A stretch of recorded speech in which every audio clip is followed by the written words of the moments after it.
Good morning my dear students.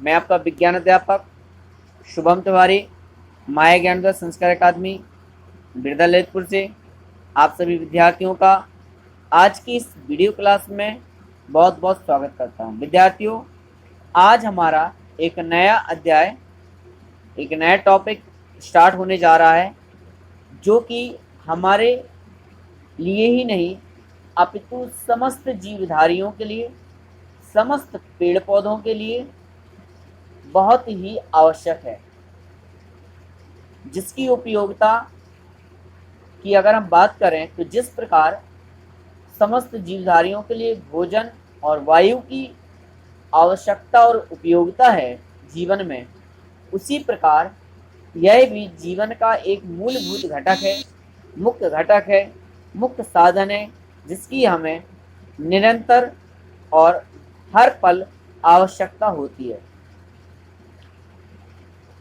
अगर ये घटक हमारे जीवन में या हमारे पर्यावरण वातावरण में उपस्थित नहीं होता तो शायद जीवन भी संभव नहीं होता। विद्यार्थियों, जैसा कि आप सभी लोग जानते हैं और कहा भी जाता है कि जीवन की मूलभूत आधार 3 हैं: भोजन, वायु और जल। तो आइए आज हम इस बात टॉपिक पर चर्चा करते हैं, जल पर। विद्यार्थियों, सबसे पहले जल की आवश्यकता और उपयोगिता। जल के स्रोत, प्राकृतिक और मानवीय स्रोत, जल के भौतिक गुण एवं अवस्थाएं, और मृदु जल और कठोर जल।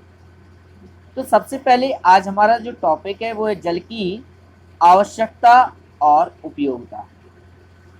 विद्यार्थियों, आवश्यकता तो आप इस प्रकार समझ सकते हैं कि आपको बहुत जोर से प्यास लग रही है, आपका मुंह सूख रहा है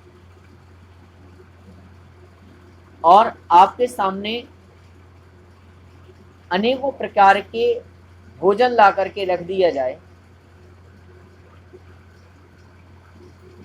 तो आपको उस समय वो भोजन, चाहे वो कितने भी स्वादिष्ट हो, वो आपको अच्छे नहीं लगेंगे। क्यों? आपको भूख नहीं, प्यास लगी है और उस प्यास की पूर्ति करने के लिए, बुझाने के लिए हमें भोजन की नहीं, जल की आवश्यकता है। लेकिन अगर उन व्यंजनों के स्थान पर अगर कोई व्यक्ति आपको एक गिलास पानी दे देता है, ठंडा पानी पिला देता है, तो आपको ऐसा लगता है कि मानो सब कुछ मिल गया हो। दूसरा,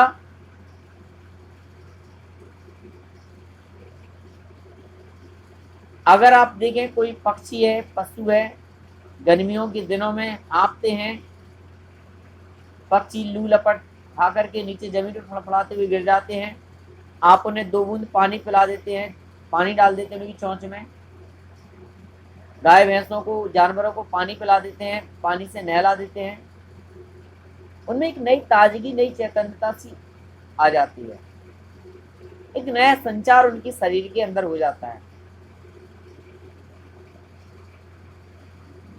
इसके पश्चात उपयोगिता की अगर बात करें, खाना बनाना, सब्जी बनाना, कपड़े धोना, नहाना, ब्रश करना, दाढ़ी बनाना,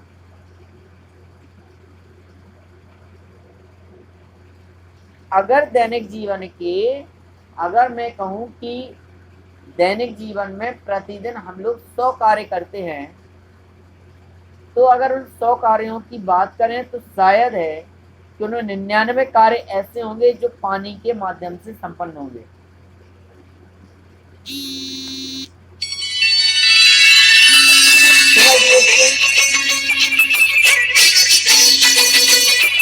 पानी हमारे दैनिक जीवन की मूलभूत इकाई है, मूलभूत आवश्यकता है। चाहे वो कोई भी कार्य हो, घर के उन सभी कार्यों को करने के लिए हमें जल की आवश्यकता होती है। जैसा कि आप देख रहे हैं, बर्तन धोना, खाना पकाना, पिताजी को दाढ़ी बनाना है, स्नान करने के लिए चाहिए, खड़े हैं, घर में सब लोग चिंतित हैं। घर के बाहर जाकर देखा कि लोग बाल्टी लेकर के जल की तलाश में इधर उधर भाग रहे हैं। जीवन अस्त व्यस्त है। तो बिना जल के जीवन सुकून से, सुगमता से और भली भांति नहीं गुजर सकता। बच्चों को स्कूल जाने में देरी हो रही है, क्यों? पानी नहीं आ रहा है, नाश्ता नहीं बन पा रहा है, भोजन नहीं बन पा रहा है। पिताजी को ऑफिस जाना है परंतु खड़े हैं नहाने के लिए, विलंब हो रहा है। ऐसा लगता है मानो सब कुछ खत्म हो चुका है, सब कुछ रुक गया होता है। तो विद्यार्थियों, इन सभी घटनाओं से हमने जाना कि जल जीवन के लिए एक बहुत ही महत्वपूर्ण वस्तु है और कहते हैं जल ही जीवन है, जल के बिना जीवन सूना है, बिन पानी सब सून अस्तु। कुल मिलाकर के कहा जाए तो जल जीवन है। जल ना होता तो जीवन भी संभव नहीं होता। उपयोगिता की भी हमने अभी बात की। तात्पर्य कहने का मतलब कि जल जिस प्रकार भोजन और वायु शरीर के लिए आवश्यक है, उसी प्रकार जल की उपयोगिता और आवश्यकता भी जीवन के लिए महत्वपूर्ण है। आइए कुछ क्रियाकलाप यहाँ पर दिए गए हैं। नंबर 1, 2 गमले हैं, दोनों गमलों में पौधे लगे हुए हैं। एक गमले, दोनों को हमने खुले स्थान पर यहाँ पर रखा है। एक में जितने पानी की आवश्यकता है उतना मैं पानी डाल रहा हूँ, एक में पानी नहीं डाल रहा हूँ। जिस गमले में पानी नहीं है उस पौधे की स्थिति आप देखिए, आपको ये पौधा पूरा मुरझा हुआ दिखाई दे रहा होगा। जबकि दूसरी ओर अगर आप इस पौधे की बात करें तो जिसको पानी मिल रहा है वो बढ़ता हुआ दिखाई दे रहा है, पत्तियां खिली हुई दिखाई दे रही हैं।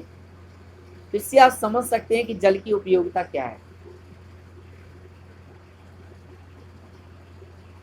अगर इस मुरझे हुए पौधे में, गमले में पुनः पानी डालने लगे तो यह पौधा भी आपका इस खिले हुए स्वस्थ पौधे की भांति प्रभाव मिलेगा। दूसरा, मछली का उदाहरण भी आप समझ सकते हैं। मछली जब तक जल में रहती है तब तक वह स्वस्थ और भली भांति जीवन यापन करती है, लेकिन जैसे ही जल को से बाहर कर देते हैं, उसे जल से बाहर कर देते हैं, वो तड़पने लगती है और यहाँ तक कि उसकी मृत्यु हो जाती है। तात्पर्य कहने का मतलब यह है कि जल जीवन के लिए बहुत आवश्यक है, बहुत जरूरी है, बहुत ही विद्यार्थी आगे की ओर घटना पर चर्चा करें। अगला टॉपिक जल के द्वारा कीटाणुओं, बीजों एवं फलों का परिवहन। तो जल एक ऐसा माध्यम है जिसके द्वारा हम किसी भी वस्तु का परिवहन एक स्थान से दूसरे स्थान पर कर सकते हैं। इन सभी घटनाओं पर चर्चा करने के लिए कल पुनः आप सभी से जुड़ेंगे और एक नए टॉपिक के साथ इस लेसन को प्रारंभ करेंगे। तब तक आप सभी के लिए बहुत बहुत शुभकामनाएं। जुड़ने के लिए धन्यवाद। Thank you so much.